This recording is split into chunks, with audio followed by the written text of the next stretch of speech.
Okay, तो n बराबर 6, x बराबर 2, x बराबर 6 में से 2 ही कहा हमने।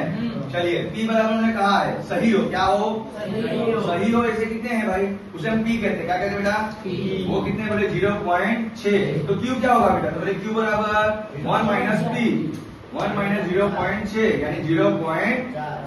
ये हमको मिल गया q, क्या मिल गया, कितना समझ में आ गया बेटा। चलो बाजू में कैसा करते हैं, तो बोले p x बराबर n c x into p की x इंटू q की n minus x, n minus. चलिए शुरू करते हैं। 6c2 गुणे 0.6 की घात कितनी 2 गुणे 0.4 की घात 6 माइनस। चलो फिर से 6 गुणे 5 बटे 2 गुणे 1, 6 गुणे 5 बटे 2 गुणे 6 का वर्ग 0.36 गुणे 0.0256। सही बात है। 2 एक कम 2, 2 तिया 6, 5 तिया क्या लिख देते 3 गुणे 5 गुणे 0.36 गुणे 0.0256।